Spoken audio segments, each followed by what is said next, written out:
तो इफ़को ने एक सागरिका नाम का सीवीड एक्सट्रैक्ट लाया है जो कि बहुत ही सस्ता, आकाश में 78% यानी 38% नाइट्रोजन है, उसको खींच करके पौधे को देते हैं।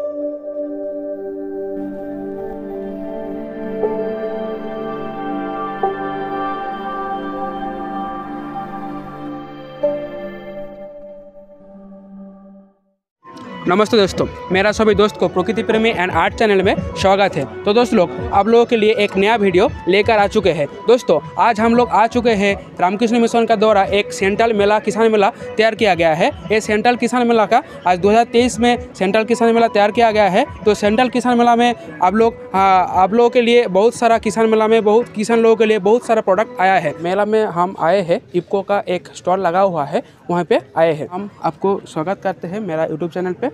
तो आज हम बात करेंगे इफ़को का फील्ड ऑफिसर जी के साथ। तो यहाँ पे इफ़को का जो प्रोडक्ट है वो पहले बताएगा, और आपका इफ़को का क्या क्या मकसद है आप प्लीज़ हम लोगों के साथ शेयर कीजिए। सब किसान भाइयों को जोहार, झारखंडी जोहार।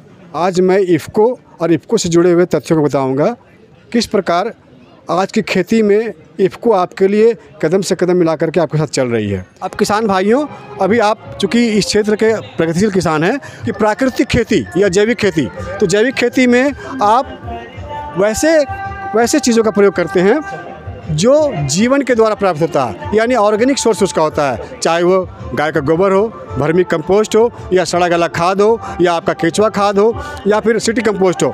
उसी तरह से समुद्र में किसान भाइयों देखेंगे, समुद्र में कई तरह का शैवाल पाया जाता है जो लाल और भूरा कलर का होता है, उसमें काफ़ी ताकत होता है। उसी का अगर आप रस निकाल करके पत्तियों में स्प्रे कर देंगे, चाहे मिट्टी में डाल देंगे, तो आपका पौधा का आकार बहुत अच्छा हो जाएगा, उसको ताकत बहुत मिलेगा, फल फूल बनेंगे। तो इफ़को ने एक सागरिका नाम का सीवीड एक्सट्रैक्ट लाया है जो कि बहुत ही सस्ता। अगर आप जाएंगे बाज़ार में तो आप धनजाइम गोल्ड या मिराकुलान या इसाबियोन पोषक कई तरह के आपको, या फिर प्लेनोफिक्स कई तरह का आपको एंजाइम मिलेंगे, हार्मोन मिलेंगे, लेकिन इफ़को का ये जो उत्पाद है बहुत ही सस्ता है। आपको 100 ग्राम मात्र 75 रुपया में, 250 ग्राम मात्र 150 रुपया में, आधा लीटर मात्र 275 रुपया में, और 1 लीटर मात्र 550 रुपये मिलेगा, जो कि सबसे सस्ता और सबसे अच्छा इसलिए है कि इसके अंदर में 28% का टॉनिक है, 28% का ताकत है। इसका स्प्रे अगर आप छोटे पत्तियों में, छोटे पौधे में 3 ml, और बड़े पौधों में, या जब पौधा बड़ा हो जाए, या फिर आम, इमली, अभी आम का पौधा में आपका ये लगा हुआ है, मंजर लगा हुआ है, तो उस स्थिति में 5 ml से 10 ml कर देंगे तो आपका टिकोर जो बनेगा वो टिकोर झड़ेगा नहीं, गिरेगा नहीं, और उसका आकार अच्छा होगा। तो इस स्थिति में ये फूल को बनने, फल को लगने, और इसके अंदर में 3 तरह का हार्मोन है, जैसे एक ऑक्सिन, एक साइटोकाइनिन, और एक जिबरेलिक एसिड। जिबरेलिक एसिड क्या करता है? पौधे का अंकुरण शुरुआती दौर पे और फूल लगना और फल बनाना। ऑक्सिन क्या करता है? पत्तियों का विकास, जड़ों का विकास, तनों का विकास मजबूत करना। और साइटोकाइनिन क्या होता है? यह एक तरह का हार्मोन है जो पौधे के अंदर में जो क्रिया होती है, फिजियोलॉजी, सेल का बनना, टूटना, सेल का मल्टीप्लाई करना, उसको करता है। तो इस स्थिति में तीनों तरह का हार्मोन इसमें आइडियल कंडीशन होने के कारण ये बहुत ही गुणकारी, बहुत ही लाभदायी होता है। साथ में इसमें प्रोटीन है, विटामिन है, कार्बोहाइड्रेट है, 4-5 तरह का आपका मैनिटोल और बिटेन नाम का एंटी। सीधे समुद्र के घास में जो पानी होता है, या जो अर्क होता है, या जो प्लांट सैप होता है, उसको निकाल करके इस डब्बे में भर दिया गया है। और अब आप किसान भाइयों एक और चीज़ बताते हैं, आपके मिट्टी में लाभकारी जीवाणु भी होता है और हानिकारक जीवाणु भी होता है, यानी बैक्टीरिया। हानिकारक जीवाणु से आपके पत्तियां, पौधे का जड़ सूख जाता है, ऊपर का पत्ती सूखने लगता है, और पूरा पौधा सूख करके बेकार हो जाता है। लेकिन लाभदायक जीवाणु जो होते हैं किसान भाइयों, वो पौधे को वृद्धि करने में सहायक होते हैं। कैसे? जो लाभदायक जीवाणु होते हैं, अगर आपके मिट्टी में चले गए तो आपके आकाश में 78% यानी 38% नाइट्रोजन है, उसको खींच करके पौधे को देते हैं, यानी यूरिया बनाते हैं खेत में। दूसरा, आप जो डीएपी डाले हैं खेत में, चाहे वो 12-32-16 के द्वारा, या डीएपी के द्वारा, या 20-20-0 के द्वारा, तो वो डीएपी या फास्फोरस मिट्टी में पूरा पौधा ले नहीं पाता। बाद बाकी फास्फोरस मिट्टी में एक तरह से इमोबाइल हो जाता है, यानी मिट्टी में सो जाता है या चिपक जाता है। अगर आप एक जीवाणु होता है जिसको बोलते हैं पीएसबी, या फास्फोरस सोलबिलाइजिंग बैक्टीरिया, या हिंदी में बोलिए अस्फुर घोलक बैक्टीरिया, उस बैक्टीरिया को आप अगर मिट्टी में समावेशित कर देते हैं, डाल देते हैं, चाहे गोबर के साथ मिला करके, चाहे पानी में मिला करके, चाहे मिट्टी मिला करके, या फिर बीज को शोधित करके या जड़ में डुबा करके, तो वह फास्फोरस आपके मिट्टी में जा करके ये बैक्टीरिया जो मिट्टी में सोया हुआ फास्फोरस है या जो इमोबिलाइज हो गया है या जो चिपक गया, उसको घोल करके पौधे को देता है। तो इस स्थिति में आपके खेत में DAP अपने आप पैदा होने लगता है। उसी की तरह आप फास्फोरस की जगह पे पोटाश डालते हैं MOP के रूप में या और भी तरह के रूप में, तो पोटाश भी जा करके पौधे में कुछ तो पौधा ले लेता है, कुछ मिट्टी में पड़ा रहता है।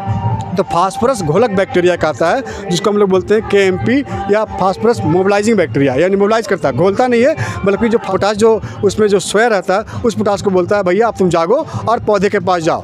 तो ये बैक्टीरिया पोटाश को मोबिलाइज करता है, यानी कि पोटाश को चलाता है, गतिमान करता है, और ये पोटाश भी आपके खेत में जो पड़ा रहता है वो पौधा ले लेता है। इस प्रकार से अगर इस तरह का ये जो हमारा हाथ में देख रहे हैं, इसको बोलते हैं कंसोरिया।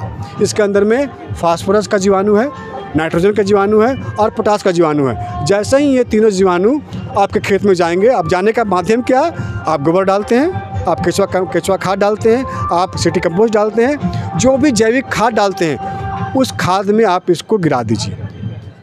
1 एकड़ के लिए 2 बोतल इसको ले लीजिए और गोबर खाद में गिरा दीजिए, और गिराने के बाद 2-3 दिन तक छाये में नमी कर दीजिए, हल्का सा पानी डाल दीजिए। ये सारा गोबर खा करके अपने आप को इस बोतल में लगभग आपका 50 करोड़ बैक्टीरिया है। वो बैक्टीरिया बिलियन ट्रिलियन में बन जाएगा और फिर खेत में जा कर के फैल जाएगा। तो आपको गोबर के साथ या बीज को भिंगा दीजिए इससे, या फिर आप अगर जो ट्रांसप्लांट कर रहे हैं, रोपाई कर रहे हैं, उसका जड़ को डुबा दीजिए, आधा घंटा डुबा करके फिर उसको रोपाई कर दीजिए। तो इस प्रकार से ये मिट्टी में चला जाएगा। और अगर आप मिट्टी में एक बार भेज दिए तो ये मिट्टी में जा करके मिट्टी में अपने आप को मल्टीप्लाई करते रहेगा, ये अपने आप को रिप्रोड्यूस करते रहेगा और इससे बढ़ता रहेगा। तो एक बार आपने डाल दिया और साल में 2-3 बार डाल दिया, तो आप देखेंगे आपके जो फसल हैं उस फसल का अलग ही रूप होगा। और फिर इसका प्रयोग करेंगे तो आप जितना DAP डालते हैं उससे 20% DAP कम कर दीजिए, पोटाश 20% कम कर दीजिए, यूरिया 20% कम कर दीजिए। तो आपका मिट्टी के अंदर में जो पोटाश है, जो फास्फोरस है और जो हवा में नाइट्रोजन है, वो अपने आप पौधे को मिलता रहेगा। इस प्रकार से आपका जो लागत है वो भी कम होगा और उत्पाद भी अच्छा होगा और मिट्टी की गुणवत्ता भी आपकी अच्छी हो जाएगी। और इसका दाम कितना है? मात्र आपको 110 रुपये में आधा लीटर, मात्र 110। और दूसरे कंपनी का लेने जाएंगे तो 250 से 300 रुपया बोलेगा। बस प्रयोग आपको सही ढंग से करना है। मैं अंत में किसान भाइयों, मेरा नंबर अगर आप लिखना चाहते हैं तो लिख सकते हैं। मेरा नंबर है 9771473449।